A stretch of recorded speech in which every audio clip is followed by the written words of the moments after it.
घर में जब मीठा ख़त्म हो जाता है ना, तो मुझे कुछ ना कुछ इनके लिए नया बनाना रहता है जो कम समय में और कम चीज़ों में बनकर तैयार हो जाए।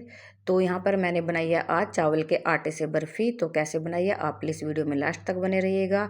और इतनी टेस्टी बनी है ना, ये बहुत ही ज़्यादा मावे की बर्फ़ी को भी फेल कर रही है।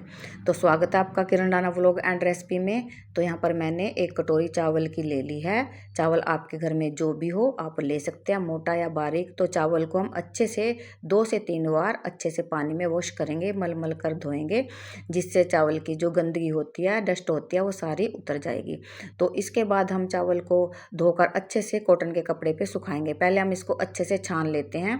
तो यहाँ पर मैंने एक भिगोना ले लिया है। भिगोने में इसका जो एक्स्ट्रा पानी है वो छान लेंगे छलनी की सहायता से। तो यहाँ पर एक्स्ट्रा पानी सारा निकल जाएगा चावल का। तो इसके बाद हम एक अच्छा कपड़ा लेंगे कॉटन का, साफ़ सुथरा धुला हुआ, या फिर किचन टॉवल भी आप ले सकते हो। तो यहाँ पर पानी अच्छे से निकल चुका है। इधर मैंने कॉटन का कपड़ा ले लिया है। इसके ऊपर हम चावल को 5 से 10 मिनट तक सुखा देंगे फ़ैन के नीचे। हमें कोई धूप वगैरह में नहीं सुखाने, फ़ैन के नीचे ही सुखाने हैं। तो यहाँ पर मैंने चावल फैला लिए हैं और चावल को पंखे के नीचे अच्छे से सुखा दूंगी। और यहाँ पर जब मैं 5 मिनट के बाद आई तो मैंने देखा कि चावल मेरे अच्छे से सूख चुके थे। जितना मुझे इन्हें सुखाना था इतना सूख गए थे और इनका मॉइस्चर भी अच्छे से एब्जॉर्ब हो गया था। तो यहाँ पर मैंने तोड़ कर देखे चावल बहुत ही सॉफ्ट हो गए थे और टूट भी रहे थे। तो इनको लेकर चलते हैं रसोई में।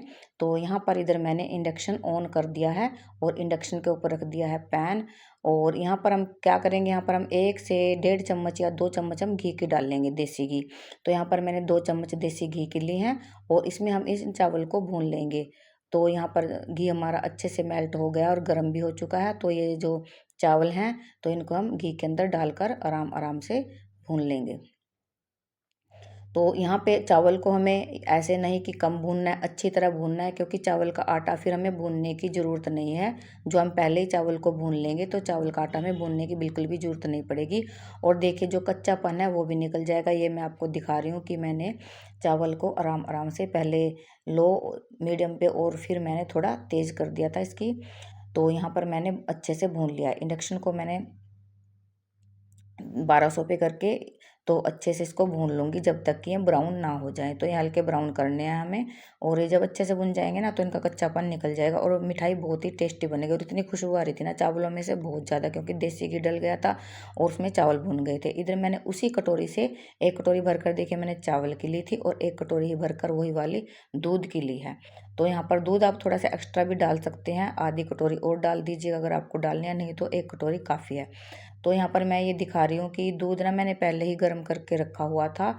तो ये फ्रिज में रख दिया था दूध, तो इस वजह से दूध थोड़ा ठंडा हो गया था। तो इसको रूम टेम्परेचर पे लाना था, क्योंकि फिर गुठली बन जाती। ये है 1 कटोरी भर के मिल्क पाउडर की। तो अब हम इसको मिल्क पाउडर को इसके अंदर अच्छे से घोल लेंगे। इसलिए मैंने इंडक्शन को बंद कर दिया है, क्योंकि दूध रूम टेम्परेचर पे आ चुका है और मिल्क पाउडर को हमें पहले इसके अंदर अच्छे से घोलना है ताकि इसकी कोई गुठली वगैरह ना बने। तो अच्छे से जब हम घोल लेंगे तो इसका जो टेक्सचर है ना मावे जैसा आने लगेगा। तो ऐसे लगेगा आपको कि ये मावे की बर्फ़ी है। कोई पहचान भी नहीं पाएगा कि आपने चावल के आटे से बनाई है। तो यहाँ पर दूध हमारा अच्छे से मेल्ट हो चुका है, यानी कि सूखा दूध दूसरे दूध में अच्छे से मेल्ट हो चुका है। तो इधर हमारे चावल भी ठंडे हो चुके थे, क्योंकि मैंने ठंडे होने के लिए थाली में रख दिए थे भूनकर। तो अब हम इसको पीस लेंगे। ये हमें बहुत अच्छे से पीसने हैं, फाइन पेस्ट बनाना है इनका। तो ये अच्छे से पीस चुके हैं, बहुत बढ़िया ऐसे हो गए हैं जैसे सूजी होती है। तो यहाँ पर हमें छलनी की सहायता से हमें छान लेना है, क्योंकि जो थोड़ी और मोटापन है ना इसमें वो सारा छनकर बहुत अच्छे से बारीक फाइन पाउडर बन जाएगा। तो यहाँ बारीक छलनी से मैं इसे छान लूँगी। और छानने के बाद हम जो दूध हमने मिल्क पाउडर वाला दूध हमने गर्म करके रखा हुआ है उसमें हम इस चावल के आटे को डाल देंगे। और जो बचा हुआ चावल है ना, इससे मैंने बनाई थी खीर।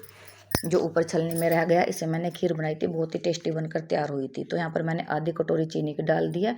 चीनी आप अपनी आवश्यकता के अनुसार डाल सकते हैं, जैसा मीठा आपको पसंद है आप ऐसा ही यूज कर सकते हैं। तो चीनी अच्छे से मेल्ट हो गई थी। तो ये चावल का आटा थोड़ा थोड़ा करके हम डाल देंगे। तो देखिए जी 3 चीज़ें हमने ली हैं इसमें, 1 कटोरी चावल, 1 कटोरी मिल्क पाउडर और 1 कटोरी भर के दूध और थोड़ा सा घी। घी के इसमें 2 से 4 चम्मच लगेंगे, क्योंकि मैं बाद में भी इसमें घी डालने वाली हूँ, जिससे आपकी मिठाई बहुत ही सॉफ्ट बनकर तैयार होगी। और ये मुझे कम से कम 30 मिनट लगे थे इस मिठाई को बनाने में, ज़्यादा टाइम नहीं लगा और बहुत आसान भी है और सभी चीज़ें हमारे घर में समय पर मिल भी जाती हैं। ये भी नहीं है कि कोई चीज़ हमें बाज़ार से लेके आनी है, सभी हमारे घर में मिल जाती हैं। तो देखिए ये जो हमारा चावल का आटा है ना, इसमें धीरे धीरे चलाते रहेंगे, इसको बिल्कुल भी छोड़ना नहीं है, नहीं तो ये नीचे लग जाएगा। और सबसे मेन बात मैं आपको बताती चलूँ, इसमें आपको इसमें नॉन स्टिक का ही प्रयोग करना है। वैसे कढ़ाई में ये नहीं बनेगा क्योंकि ये चिपकने का डर रहता है, क्योंकि उधर चावल का आटा हो जाता है और मिल्क पाउडर, ये दोनों चीज़ें चिपकने वाली होती हैं। तो प्लीज़ आप इसमें नॉन स्टिक का प्रयोग कीजिए। इधर जब तक हमारा ये जो मिक्सचर है गाढ़ा हो रहा था, तब तक मैंने थाली में घी लगा लिया था। देखिए अब ये ऐसी कंसिस्टेंसी में आ गया है। इसके बाद में इसको थोड़ा और गाढ़ा करना है। इसकी कंसिस्टेंसी जो होती है वो थोड़ी हमें बहुत थिक ही रखनी है। जितना भी हम इसको पकाएंगे उतना ही अच्छा बन जाएगा। ये मतलब कि बहुत गाढ़ा करना है, थिक सा एक डो बनकर तैयार हो जाएगा। और मैंने इसमें 2 चम्मच घी की और डाल दी हैं। तो इसको भी हम चलाते रहेंगे। तो जब तक चलाएंगे जब तक ये पूरा अच्छा सा एक डो बनकर ना तैयार हो जाए। तो इसका बहुत अच्छा डो मैंने बना लिया है और चलाती रही, कम से कम मैंने इसको 10-15 मिनट पकाया है बहुत अच्छी तरह। मैंने जैसे कि आपको बताया कि पूरे प्रोसेसर में हमें आधा घंटा लग जाएगा। ये नहीं कहूँगी कि ये 20 मिनट में बनकर तैयार हो जाएगा या 10 मिनट में बनकर तैयार हो जाएगा। देखिए जी, इसमें टाइम तो लगेगा पर आधा घंटा ही लगेगा आपका। तो आपको पेशेंस रखना है। तो यहाँ पर हमारा डो अच्छे से थिक हो गया। अब हम इसको बंद कर देंगे इंडक्शन को और थाली में फैला लेंगे। तो इसको 5 से 6 घंटे लगेंगे जमने के लिए। तो क्योंकि हमें सॉफ्ट बनानी है, सख्त तो हमें करनी नहीं है, क्योंकि सभी बुजुर्ग वगैरह भी खा सकते हैं घर के। तो इसको मैंने अच्छे से डो बनाकर थाली में फैलाने की तैयारी कर लिया। इधर मैंने थाली में घी अच्छे से लगा लिया है और अब हम इस डो को थाली में डालकर इसको फैला देंगे। तो देखिए यहाँ पर अच्छे से सारा काम हमारा हो गया है और बिल्कुल भी ये जो हमारा मावे जैसा टेक्सचर बनकर तैयार हुआ है बिल्कुल भी हमारा चिपका नहीं और कहीं भी जमा नहीं है। तो अब हम इसको थाली में ही जमाएंगे अच्छे से। तो ये मैंने 5 घंटे के लिए थाली फैन के नीचे रख दी है और 5 घंटे बाद हम इसकी कटिंग करेंगे। आपको जो भी शेप पसंद हो आप वही कर सकते हैं। और अगर आप ड्राई फ्रूट का भी प्रयोग करना चाहते हो तो आप ड्राई फ्रूट भी इसके ऊपर डाल सकते हो। तो देखिए जी, हमारी बर्फ़ी अच्छे से जमकर तैयार हो चुकी है। आपको ये वीडियो कैसी लगी कमेंट करके ज़रूर बताना और मिलेंगे एक अच्छी सी और नई वीडियो के साथ। तब तक के लिए राधे राधे, नमस्कार।